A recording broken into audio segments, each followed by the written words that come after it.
Evangelio de Lucas, capítulo número 16, versículos 14 al 31. Dice la Escritura: Y oían también todas estas cosas los fariseos que eran avaros, y se burlaban de él.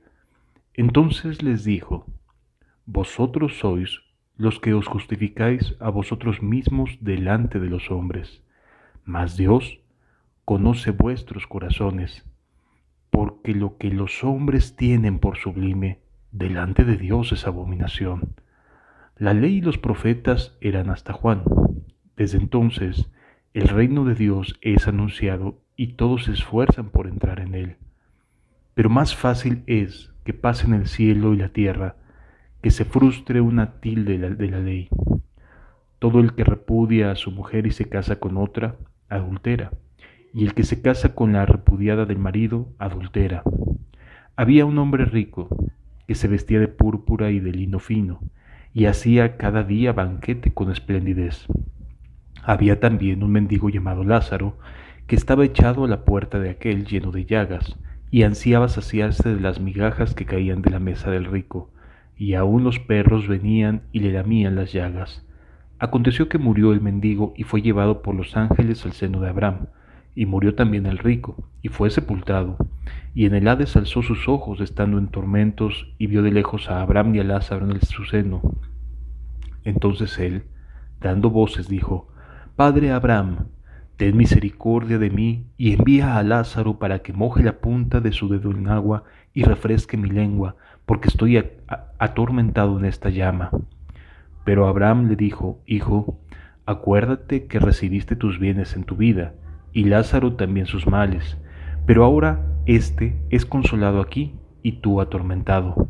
Además de todo esto, una gran sima está puesta entre nosotros y vosotros, de manera que los que quisieren pasar de aquí a vosotros no pueden, ni de allá pasar acá. Entonces le dijo: Te ruego pues, Padre, que le envíes a la casa de mi padre, porque tengo 5 hermanos, para que les testifique, a fin de que no vengan ellos también a este lugar de tormento. Y Abraham le dijo: A Moisés y a los profetas tienen, óiganlos. Él entonces dijo: No, padre Abraham, pero si alguno fuere a ellos de entre los muertos, se arrepentirán.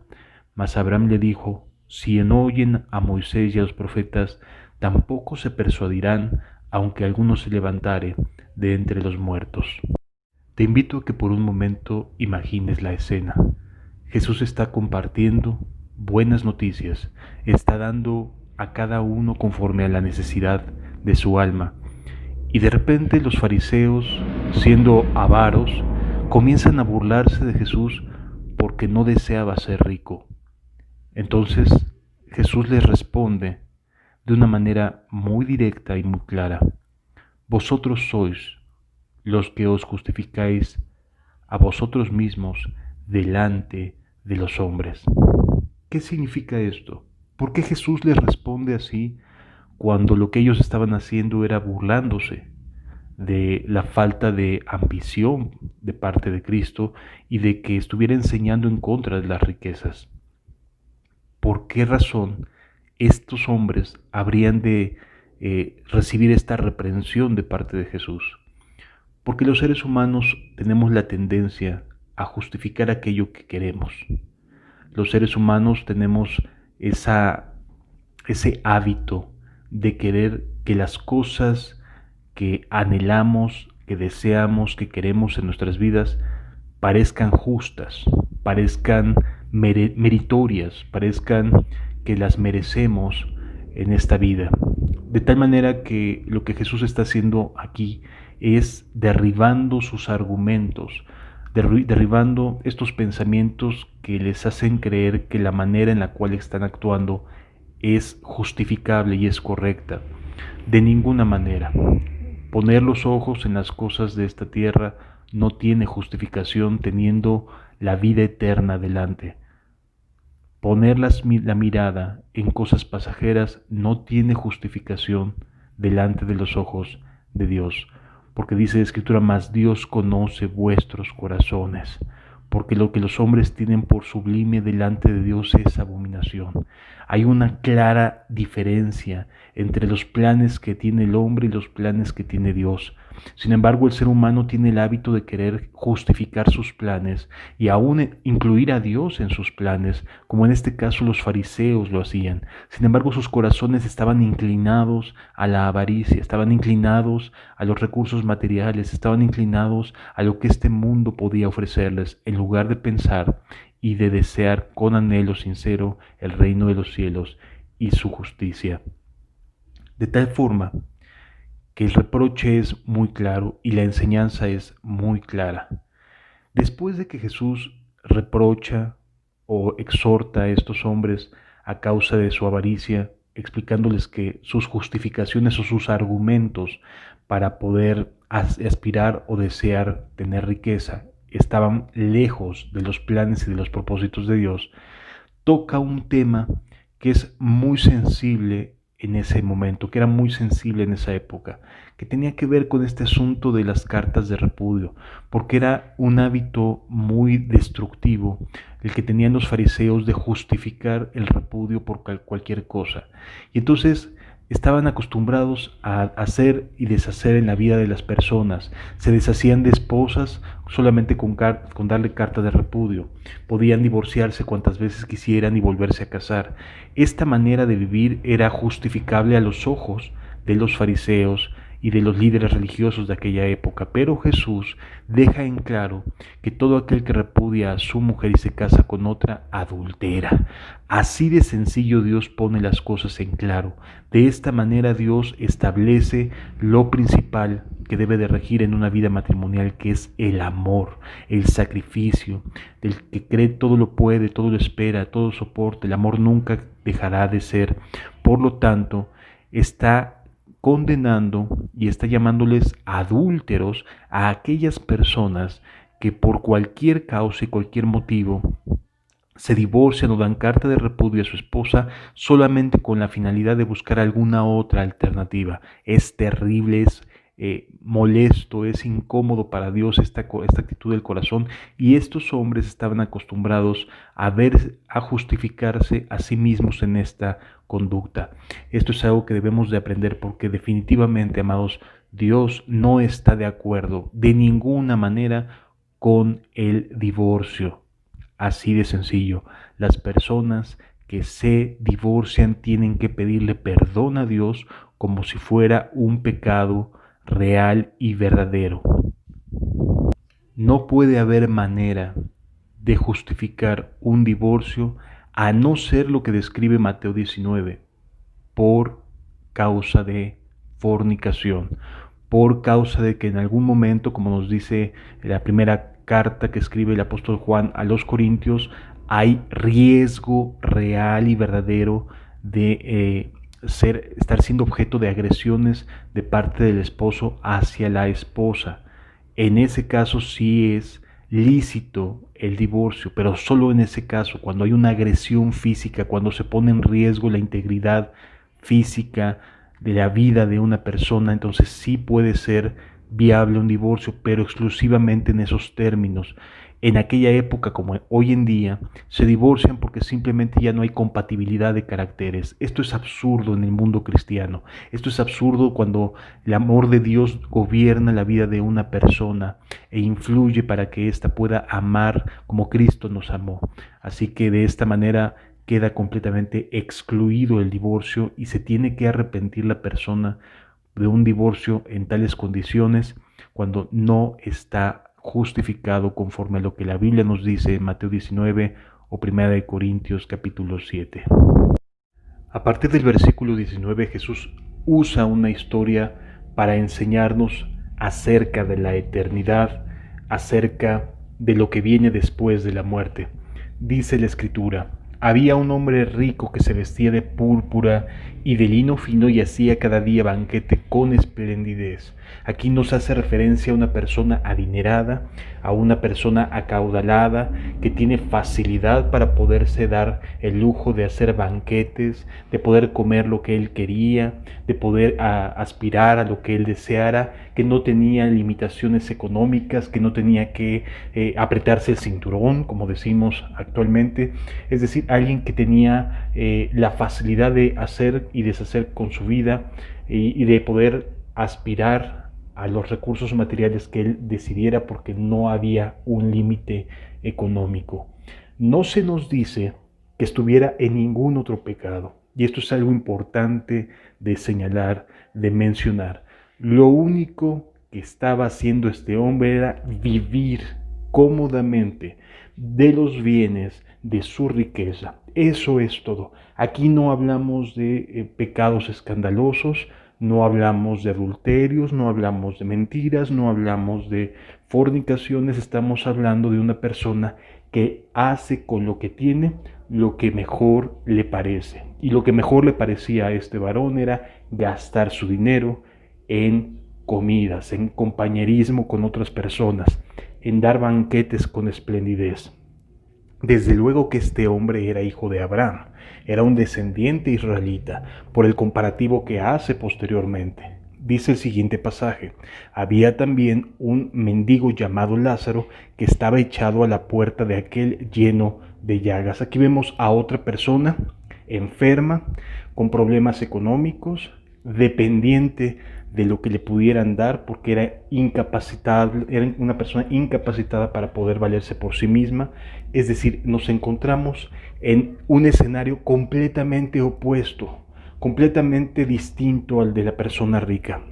Ambos eran descendientes de Abraham, ambos eran israelitas, con condiciones de vida distintas, opuestas, antagónicas completamente.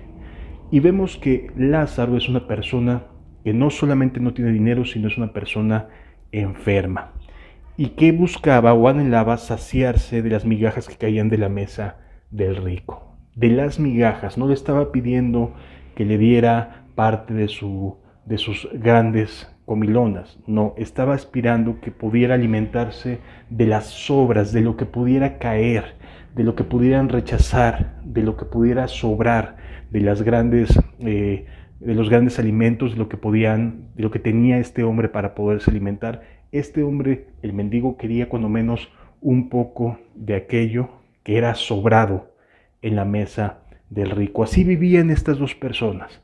Por un lado, un judío, un hijo de Abraham, sin ningún problema económico. Y por el otro lado, una persona enferma, una persona con problemas económicos, que dependía de lo que podían darle otras personas.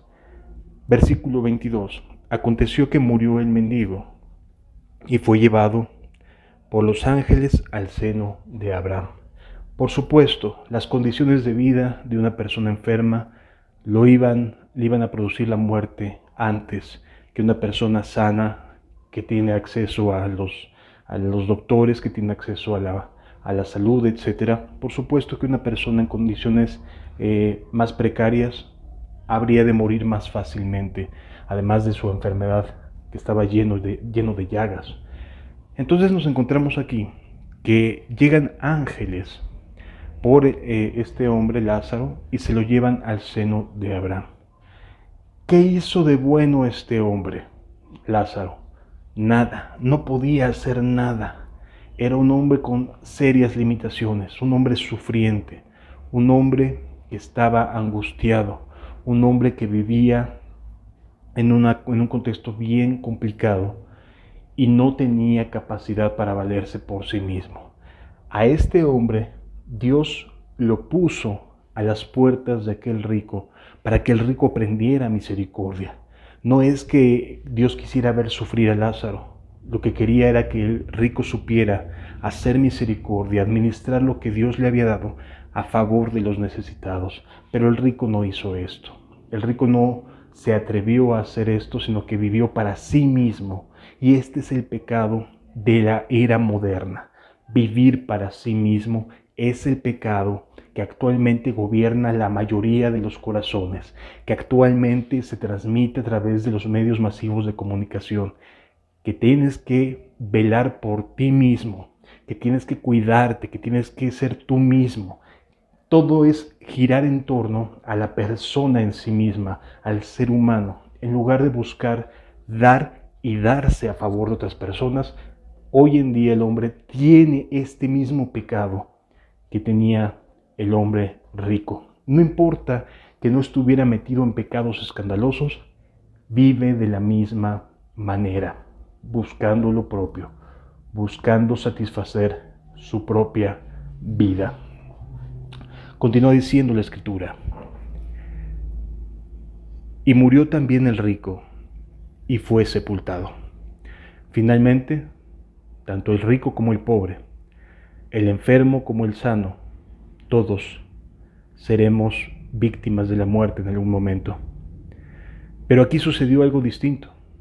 Mientras que a Lázaro fue llevado por los ángeles al seno de Abraham, en el Hades el rico alzó sus ojos, estando en tormentos.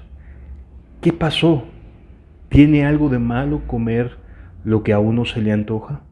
No, no tiene nada de malo, pero tampoco tiene nada de bueno.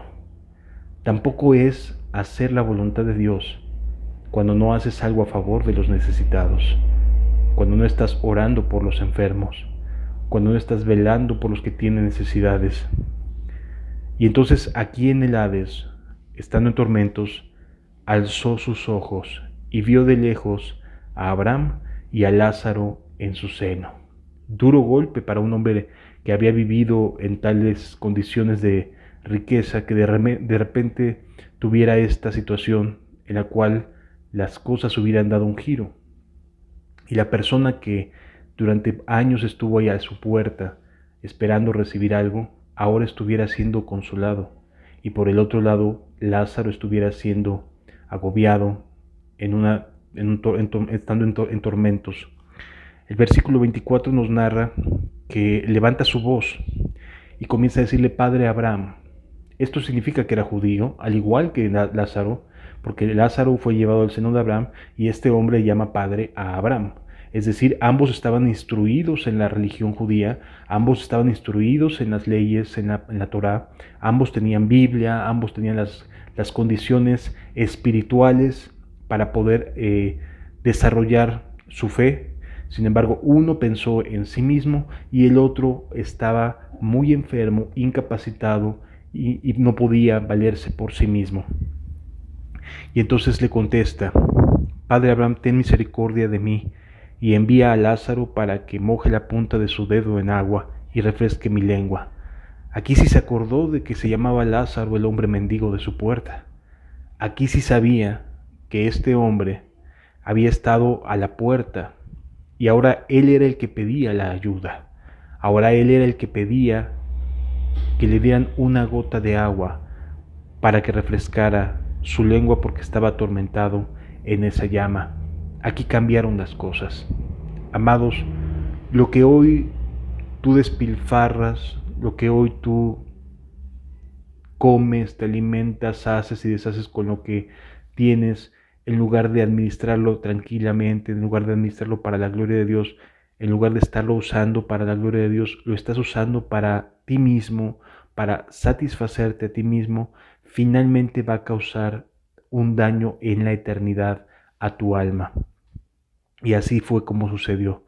Este hombre ahora estaba sufriendo. Y aunque los dos eran judíos y aunque los dos eran hijos de la promesa solamente vino sobre una persona, que en este caso era un enfermo, una persona que no tenía capacidad de valerse por sí misma y que no podía alimentarse por sí mismo, y al que Dios puso ahí para poder enseñar al rico a hacer misericordia. Versículo 25 dice: pero Abraham le dijo: Hijo, acuérdate que recibiste tus bienes en vida y Lázaro también sus males, pero ahora este es consolado aquí y tú atormentado. ¿Por qué? Porque vivió para sí mismo, no hizo nada bueno con lo que tenía. Además de todo esto, una gran cima está puesta entre nosotros y vosotros, de manera que los que quisieran pasar de aquí a vosotros no pueden, ni de allá pasar acá. Varias cosas importantes que esto nos revela. Número 1, la muerte solamente es un paso a la eternidad, y la eternidad inicia inmediatamente después de la muerte, porque los ángeles se llevaron a Lázaro al seno de Abraham y el rico levantó sus ojos en el Hades, es decir, muriendo inmediatamente comienza el destino eterno. No hay un lapso y estar inerte en ningún lugar. Cuando la Biblia nos enseña que Pablo hace referencia a los que durmieron, es una manera tierna de decir que murieron, pero no significa que pasen un tiempo de estar dormidos y después se levanten a la eternidad. No, inmediatamente después se levanta la eternidad. ¿Y por qué me atrevo a hacer esta afirmación? Porque para este momento, cuando ya no se puede pasar de un lugar a otro, no hay un medio, no hay un camino que pueda lograr atravesar esta gran cima, este gran vacío que existe entre el Hades y el seno de Abraham, este hombre rico se preocupa por sus hermanos. Si hubiera solamente dormido, como algunas personas suelen afirmar que hay una especie como de letargo hasta el día del juicio, se están equivocando. Aquí se preocupa por sus 5 hermanos. Sus 5 hermanos están con vida. Por lo tanto, él está inmediatamente después de su muerte ya en el destino eterno que sabe que le corresponde. El el juicio del gran trono blanco es para que Dios sea el juez justo que determine total y absolutamente con toda la humanidad presente, con todas las generaciones, que Él es un Dios justo y separa a unos y a otros. Pero de antemano, en este caso, ya se sabe y sabemos tú y yo cuál sería nuestro destino, porque nuestra conciencia nos redarguye o nos reprende según sea el caso. Esto es bien importante poderlo entender. Desde luego que cuando se ve él fuera de todo alcance o posibilidad de pasar al seno de Abraham, se preocupa por sus hermanos y le dice la siguiente palabra. Entonces le dijo: te ruego pues, padre, que envíes a la casa de mi padre, que le envíes a la casa de mi padre, porque tengo 5 hermanos, para que les testifique, a fin de que no vengan ellos también a este lugar de tormento. En primera, lo que notamos es que él ya sabe que no puede regresar. Él no puede volver a testificar a sus hermanos dónde estaba, sino que le pide que vaya alguien que ya sabe que es justo, en este caso Lázaro. Sin embargo, ni aún Lázaro, siendo justo, es enviado a testificar, sino que es por medio de Moisés y los profetas, es por medio de las Sagradas Escrituras que somos llamados a arrepentirnos, a volvernos a Dios de todo nuestro corazón. No a través de que los muertos se levanten a predicarnos, sino a través de la palabra de Dios es que somos llevados al verdadero arrepentimiento. Versículo 29 dice: y Abraham le dijo a Moisés y a los profetas: tienen, óiganlos. Él entonces dijo: no, padre Abraham, pero si alguno fuera a ellos de entre los muertos, se arrepentirán. Él ya había entendido que estaba ahí por falta de arrepentimiento, y le preocupaba que sus hermanos estuvieran en la misma inercia, en la misma mentalidad, con las mismas actitudes que él tenía. Entonces le preocupa esta situación y le pide a Abraham que mande a Lázaro a testificarles. Y está seguro, según sus propias palabras, de que si alguien va de entre los muertos podrían arrepentirse. La realidad es que no. Aun cuando una persona se levantara y nos dijera: hay un infierno, hay un cielo, esto es lo que sucede, con todo y eso las personas no se arrepentirían. ¿Por qué razón? Porque simple y sencillamente el corazón del hombre es un corazón perverso y engañoso más que todas las cosas. Versículo 31 dice más: a Abraham le dijo: si no oyen a Moisés y a los profetas, tampoco se persuadirán, aunque alguno se levantare de entre los muertos. Y esto es una realidad. Ninguna persona se va a arrepentir, aunque alguien se levantara de los muertos para decirles: en verdad el infierno existe. No le creerían, sencillamente no le creerían. Así que, amados, es tiempo de entender que la eternidad está a la vuelta. No está que dormamos y no sepamos más nada, no. La eternidad está a las puertas para cualquiera de nosotros y es muy saludable, es muy sano tomar las palabras de Dios en serio y volvernos a Él con todo el corazón, con todo el alma y con todas nuestras fuerzas. Que Dios te bendiga.